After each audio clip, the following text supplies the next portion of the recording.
February 17th, 1945. 3:47 hours. Somewhere in the Hurtgen Forest, Germany. Staff Sergeant Robert Bobby Castellano crouches in a foxhole that reeks of cordite and frozen earth, watching his breath crystallize in the pre-dawn darkness. He's 23 years old, from Brooklyn, and he's been fighting in this godforsaken forest for 11 days straight. The Thompson submachine gun in his hands feels familiar. He's carried one since Normandy. But tonight, something's different. Tonight, he's holding something the Wehrmacht has never seen before.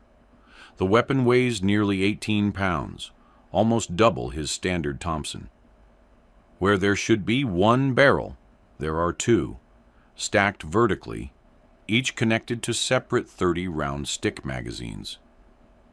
The armorer back at battalion called it the Twin Thompson, but the official designation stamped on the receiver reads M1A1 Dual Configuration.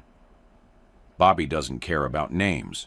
He cares that when the Germans come, and they will come, he can put 400 rounds per minute downrange instead of 700. Through the trees, he hears it. The distinctive clanking of tank tracks. The guttural shouts in German.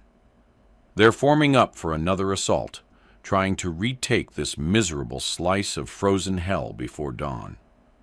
Bobby checks both magazines. Full, both bolts, chambered. His hands are shaking, but not from the cold. He's about to find out if this ungodly contraption works as advertised, or if he's just carrying extra weight to his grave. By February 1945, American forces had been bleeding in the Hurtgen Forest for over 4 months. The forest, a 50-square-mile death trap of dense pine, steep ravines, and prepared German defenses, had already consumed the 9th Infantry Division, the 28th Infantry Division, and parts of the 4th and 83rd.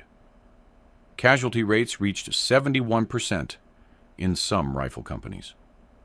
Men who survived Normandy and the Ardennes were being shredded by an enemy they couldn't see, fighting at ranges so close that grenades were more common than rifle fire.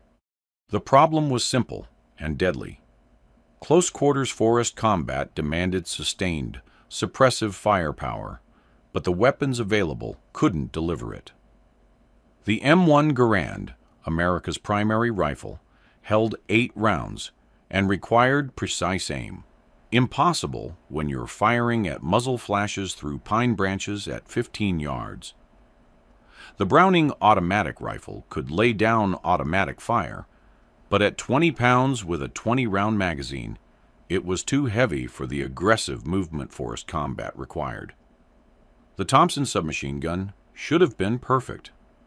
Since 1942, over 1.5 million M1A1 Thompsons had been produced. Every infantry squad had at least one, sometimes two. At 700 rounds per minute, it could sweep a trench or clear a bunker. But in sustained firefights, the kind that lasted hours in the Hurtgen, soldiers faced a critical limitation. The Thompson's 30-round stick magazines emptied in 2.6 seconds of continuous fire.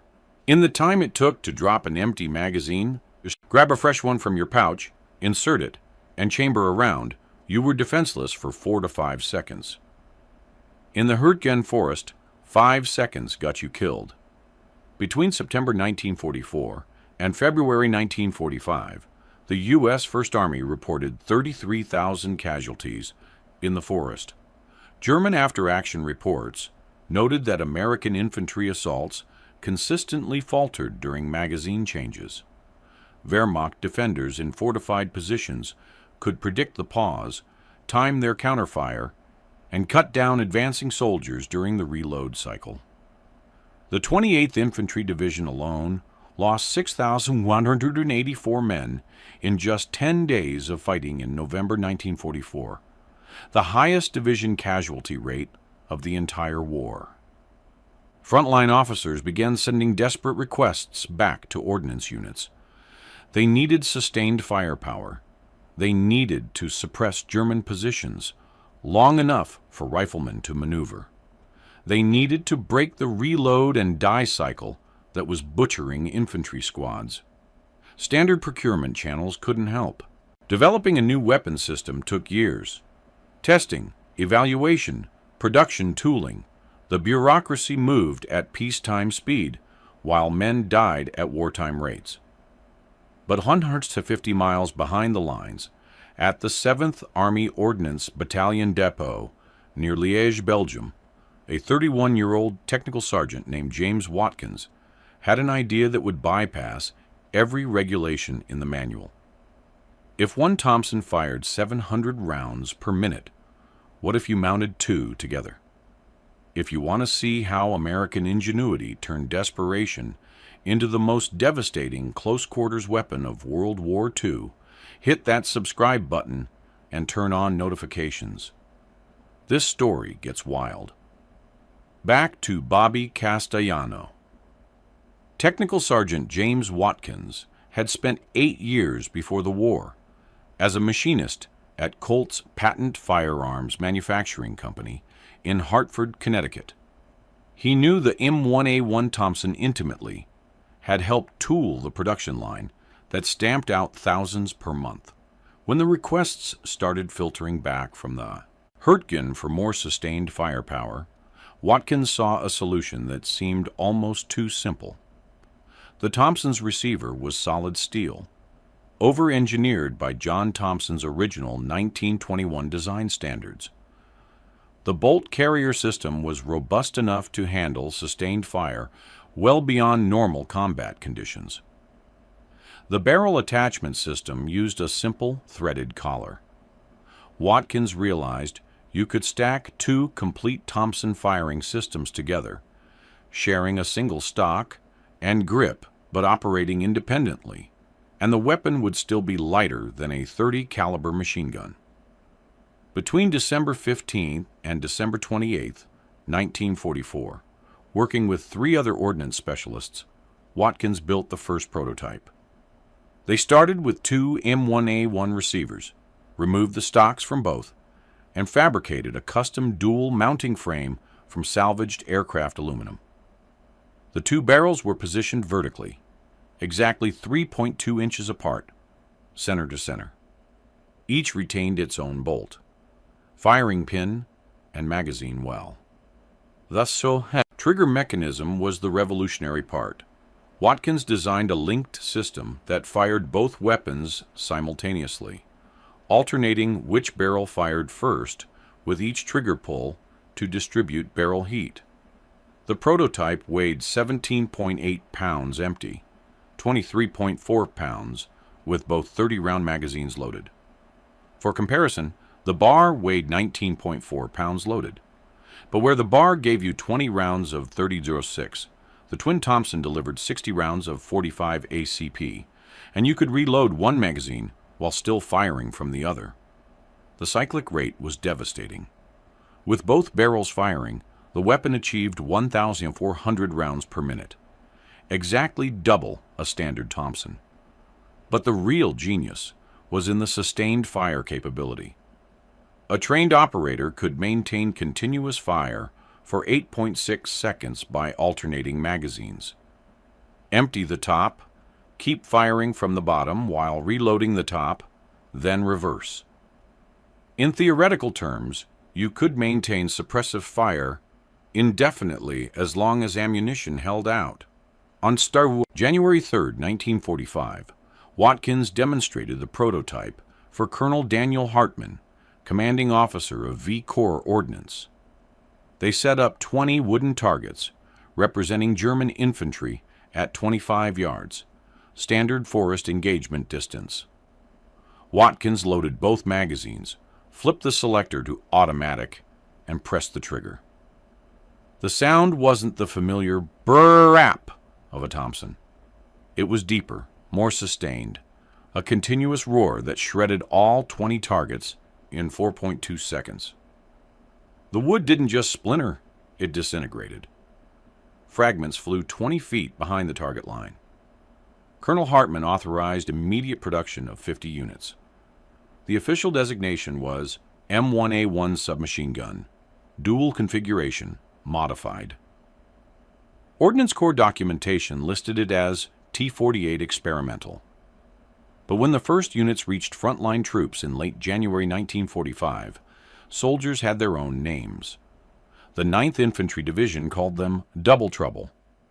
The 78th Infantry Division used Brooklyn Specials, assuming they'd been built in New York. The Germans called them Doppeltod, Double Death. February 17th, 1945.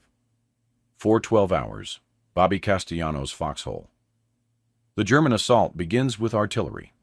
3 ranging shots that explode 80 yards to Bobby's left.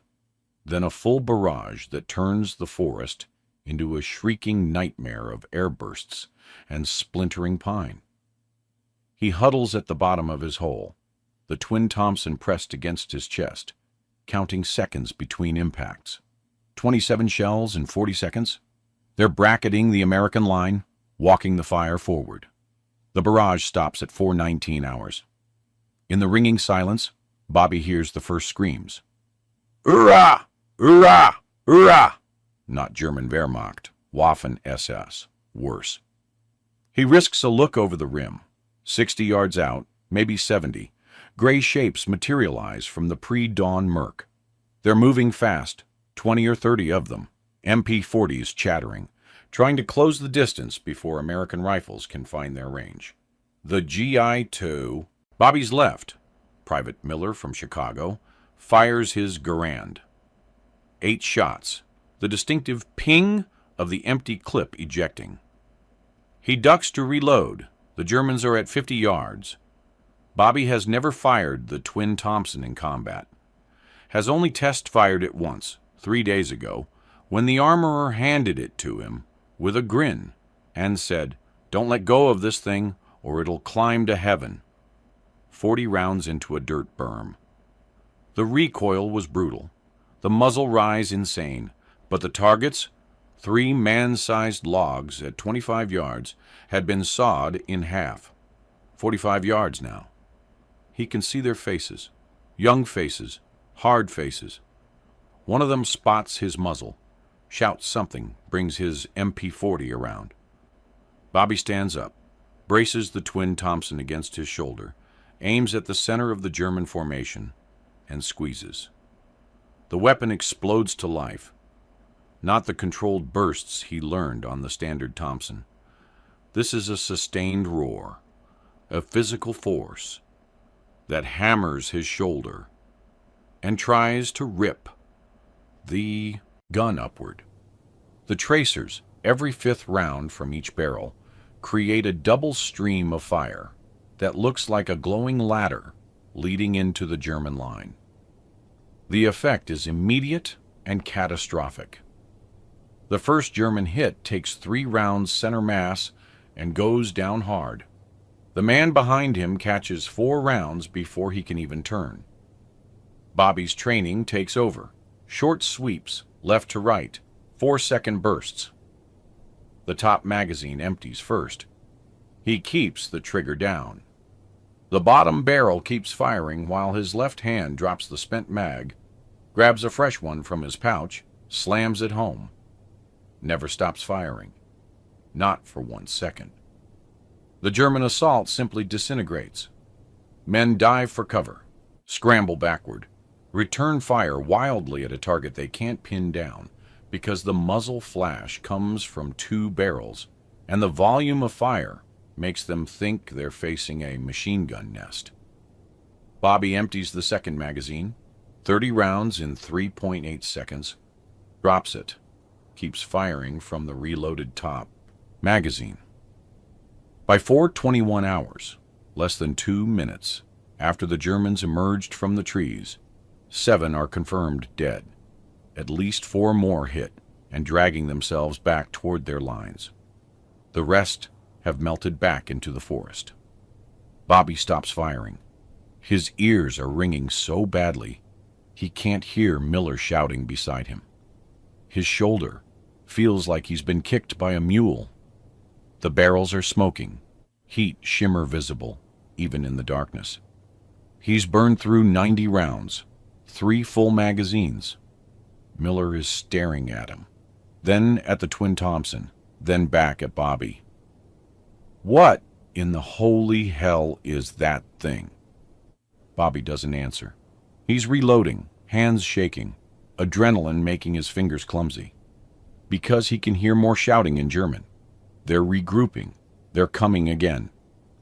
And now Bobby knows exactly what this weapon can do. The second assault hits at 4:34 hours. This time the Germans know what they're facing.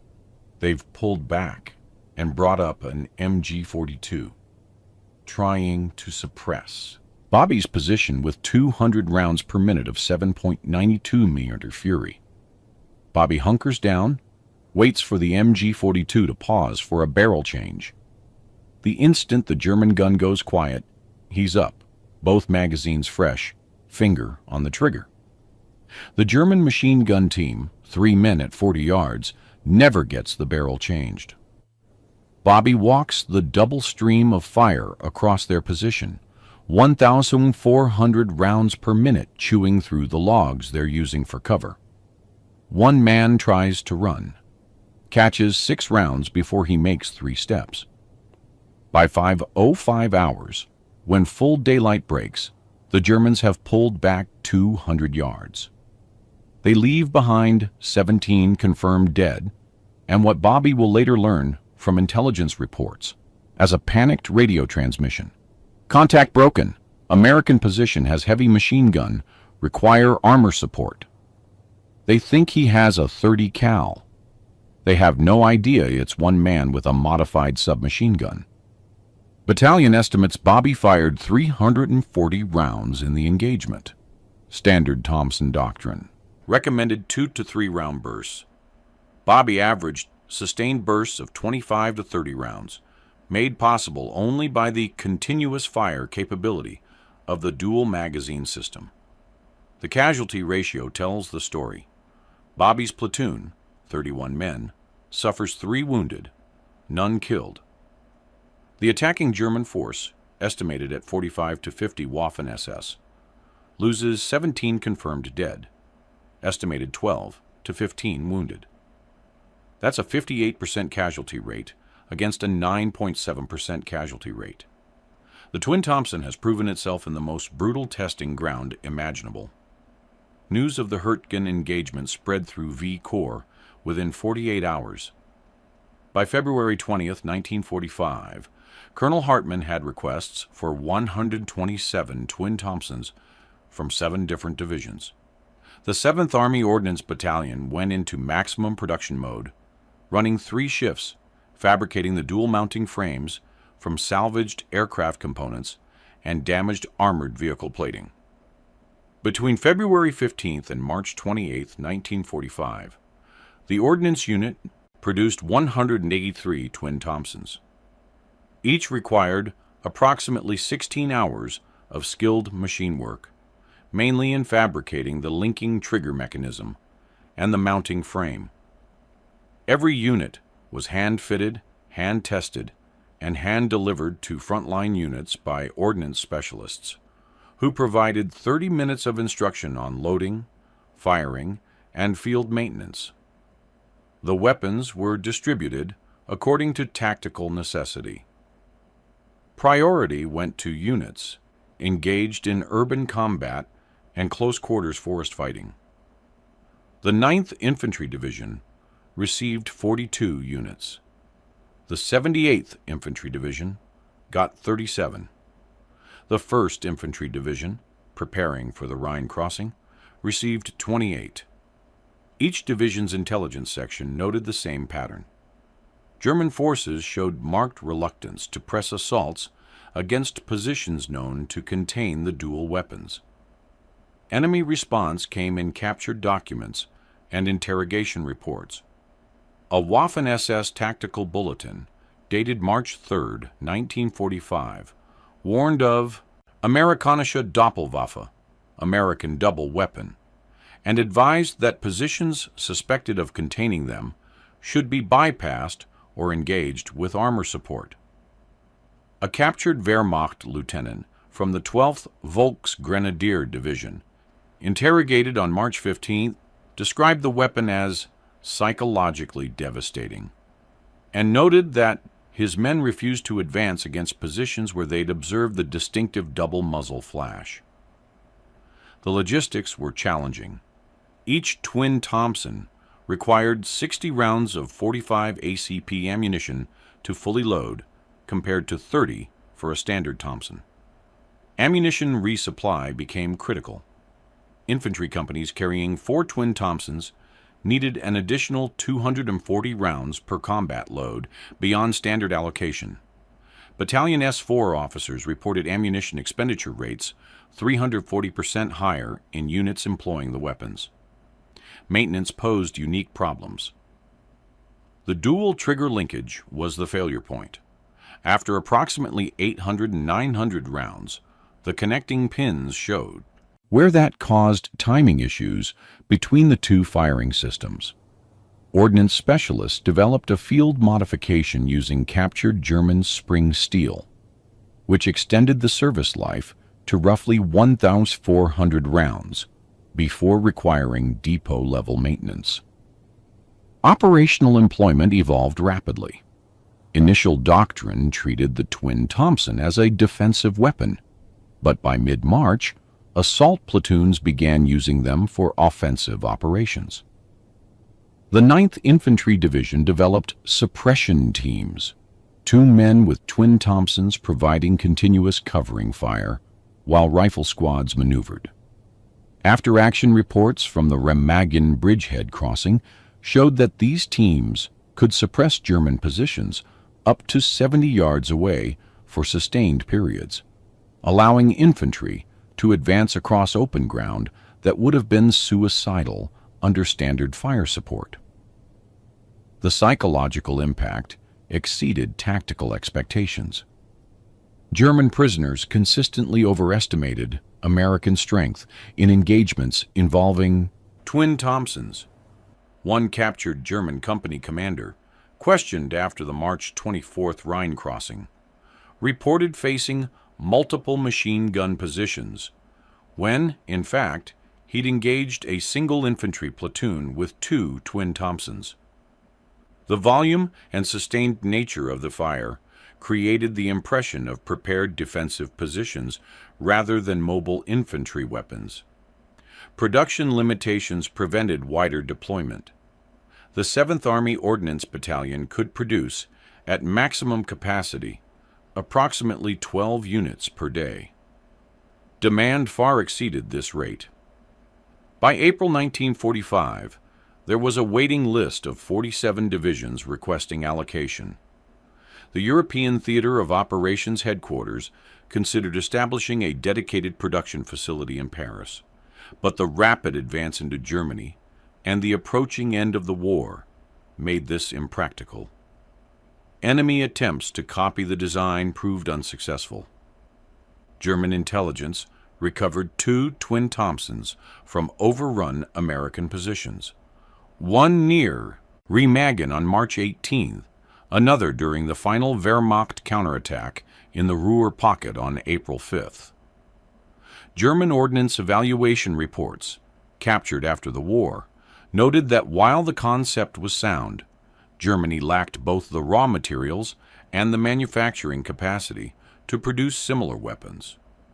The report recommended development of a dual-barrel MP40 variant, but the project never proceeded beyond preliminary drawings.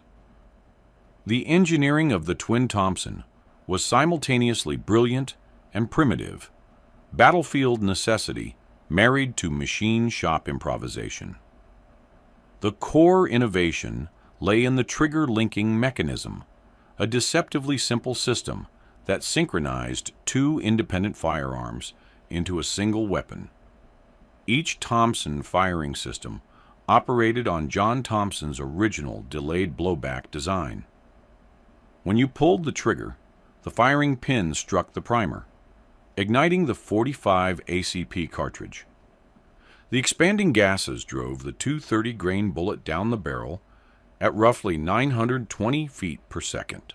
while simultaneously driving the bolt backward against the force of the recoil spring. The bolt traveled approximately 3.8 inches, extracting and ejecting the spent casing, then returned forward under spring pressure, stripping a fresh round from the magazine and chambering it. In the twin Thompson, Watkins's trigger linkage ensured both firing systems activated within the 0.03 seconds of each other, essentially simultaneous. The linkage consisted of two hardened steel bars connected to a central pivot, transferring force from the single trigger to both sears. The alternating barrel system worked through a cam mechanism that delayed one firing pin by approximately 0.043 seconds, just enough to prevent both barrels from firing the exact same instant, which would have created uncontrollable recoil and potentially damaged the mounting frame. The practical result, when you held the trigger down, the weapon fired barrel 1, barrel 2, barrel 1, barrel 2 in rapid succession. The combined cyclic rate reached 1,400 rounds per minute, but each individual barrel fired at the standard Thompson rate of 700 rounds per minute. This distribution of fire across two barrels solved the heat management problem that limited sustained automatic fire. Ballistically, the weapon was devastating within its effective range. The 45 ACP cartridge, with its 230-grain bullet and subsonic velocity, delivered tremendous stopping power at close range. Two bullets arriving within 0.043 seconds created what combat reports described as immediate incapacitation. Enemy soldiers hit with dual rounds showed massive trauma. The second bullet often struck within 2 inches of the first, effectively doubling the wound cavity. Effective range remained the Thompson's traditional 50-100 yards, though accuracy degraded significantly beyond 40 yards due to muzzle rise. The recoil impulse was severe. Approximately 48 pounds of force with both barrels firing, compared to 24 pounds for a standard Thompson. Operators learned to lean heavily into the weapon, using their body weight to counteract the upward climb. Standing fire was nearly impossible. The weapon was most effective fired from a prone position or braced against solid cover.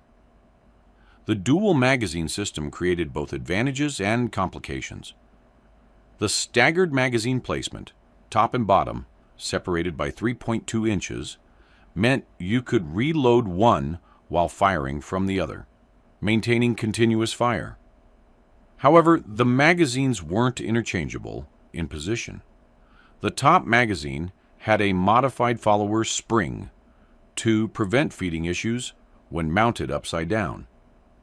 In combat, this meant operators needed to track which magazine went where, a cognitive load that sometimes led to feeding failures when exhausted soldiers inserted magazines incorrectly.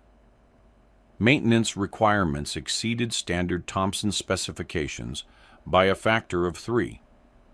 The linking mechanism required daily cleaning and lubrication. The mounting frame, fabricated from aluminum, showed stress cracks after sustained use, typically after 2,000–2,500 rounds fired. Field armorers learned to inspect the frame attachment points before each mission, replacing cracked frames when possible, reinforcing them with wire wrapping when replacement parts were unavailable. Ammunition consumption was the weapon's greatest limitation. A standard infantry rifleman carried 80 rounds for his M1 Garand. A Thompson gunner carried 150 rounds in 5 30-round magazines. A twin Thompson operator needed 300 rounds minimum, 10 magazines, to maintain the weapon's suppressive fire advantage. This translated to an additional 18 pounds of carried weight beyond the weapon itself. In practice, twin Thompson operators often worked in two-man teams, the gunner and an ammunition carrier who held reserve magazines. The weapon's greatest weakness was also its strength. The same sustained fire capability that devastated enemy formations also advertised the shooter's position. German observers quickly learned to identify twin Thompson positions by the distinctive double muzzle flash and sustained fire signature. Counter-battery fire and mortar strikes frequently targeted these positions within minutes of engagement. Operational doctrine evolved to require twin Thompson operators to displace immediately after sustained fire, shoot, move, and shoot again from a different position. Comparison to enemy weapons highlighted both advantages and limitations. The German MG-42, with its Wang 200 rounds per minute cyclic rate and belt-fed ammunition system, provided superior sustained fire at longer ranges. However, the MG-42 required a three-man crew, weighed 25.5 pounds without ammunition, and needed a prepared position or bipod for effective fire.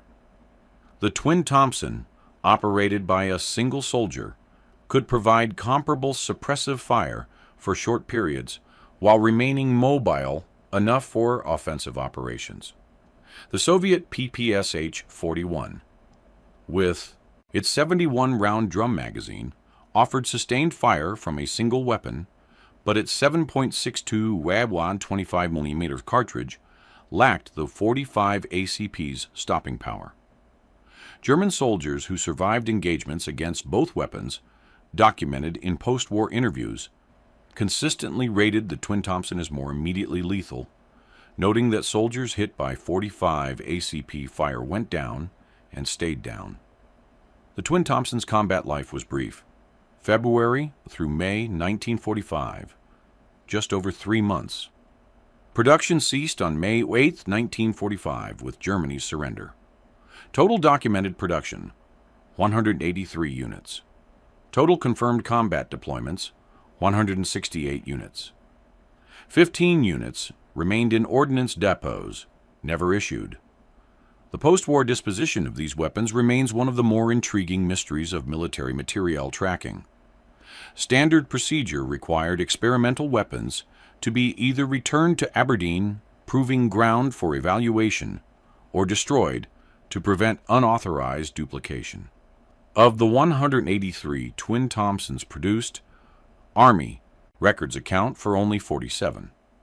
On June 15, 1945, the European Theater Ordnance Command issued Technical Order 45R12, classifying the twin Thompson as experimental materiel, restricted, and ordering all units to be collected and shipped to the United States for analysis.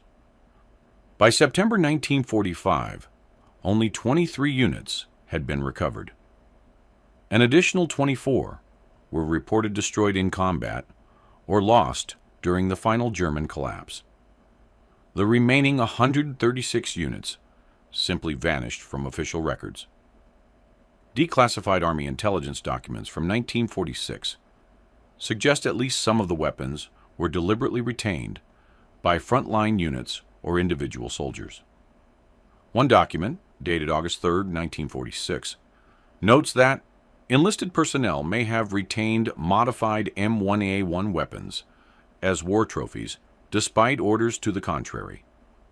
Another reference from a 1947 War Department investigation into missing ordnance mentions approximately 43 dual configuration submachine guns unaccounted for, presumed taken as souvenirs. The weapons that did reach Aberdeen proving ground underwent extensive evaluation between July and November 1945. The technical report, declassified in 1979, reached mixed conclusions.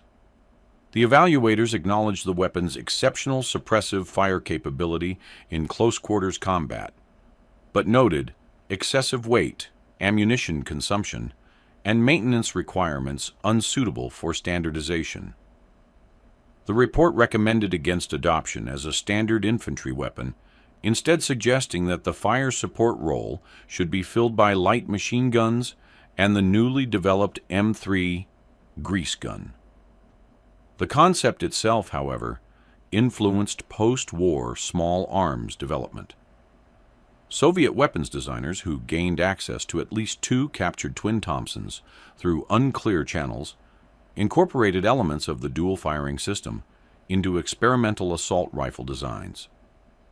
The TKB-059, a triple-barrel assault rifle prototype developed in the 1960s, used a similar alternating fire mechanism, though it never entered production. American Special Operations Forces revisited the concept during Vietnam. Between 1967 and 1968, Naval Special Warfare Group evaluated a dual-barrel M16 variant, designated the XM177E3. The weapon showed promising results in trials, but suffered from the same limitations that had plagued the twin Thompson: excessive weight and ammunition consumption. The project was canceled in favor of the M60 machine gun for sustained fire support. The twin Thompson's true legacy lies in its demonstration of battlefield innovation's speed and effectiveness. From concept to combat deployment in just 43 days, a timeline that would have been impossible through standard procurement channels. Technical Sergeant James Watkins received the Bronze Star for his design work, though the citation described it vaguely as meritorious achievement in support of combat operations, without mentioning the specific weapon system. The official history of the weapon remained classified until 1979, when the Army declassified the Aberdeen Proving Ground Evaluation Report. Even then, public knowledge remained limited. The weapon appeared in no official Army histories of World War II, merited no mention in standard reference works on American small arms, and was absent from the vast majority of veteran memoirs and unit histories. This obscurity was partially by design. Post-war Army leadership, focused on standardization and conventional procurement, had little interest in publicizing weapons that had bypassed normal acquisition procedures. The twin Thompson represented a form of innovation, field modification driven by tactical necessity, that challenged the ordnance establishment's authority over weapons development. Bobby Castellano survived the Hurtgen Forest, survived the Rhine crossing, survived the final push into Germany.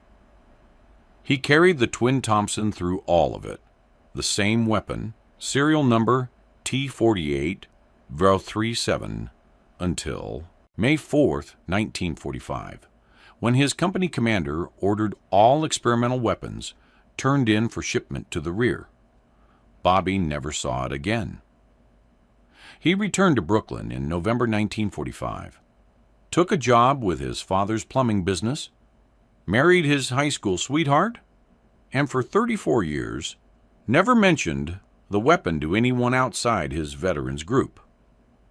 When he finally talked about it in a 1979 interview with a military history researcher, he described it simply: "The thing was a monster to carry and a monster to fire, but it kept me alive when nothing else would have." Technical Sergeant James Watkins returned to Colt's Manufacturing after the war, worked as a senior machinist until his retirement in 1972. He received the Bronze Star for his design work, but was prohibited by Army classification orders from discussing the specifics. The restriction was lifted in 1979. But by then, Watkins was 76 years old and suffering from advanced dementia. He died in 1981 without ever publicly discussing his creation in detail. Of the estimated 2,000 to 300 American soldiers who used twin Thompsons in combat, fewer than 300 are confirmed alive as of this recording. Their memories of the weapon are remarkably consistent: heavy, brutal, maintenance-intensive, and absolutely devastating at close range.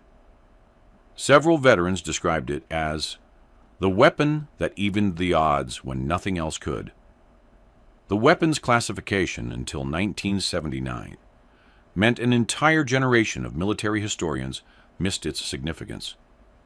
It appears in no major reference works published before 1985.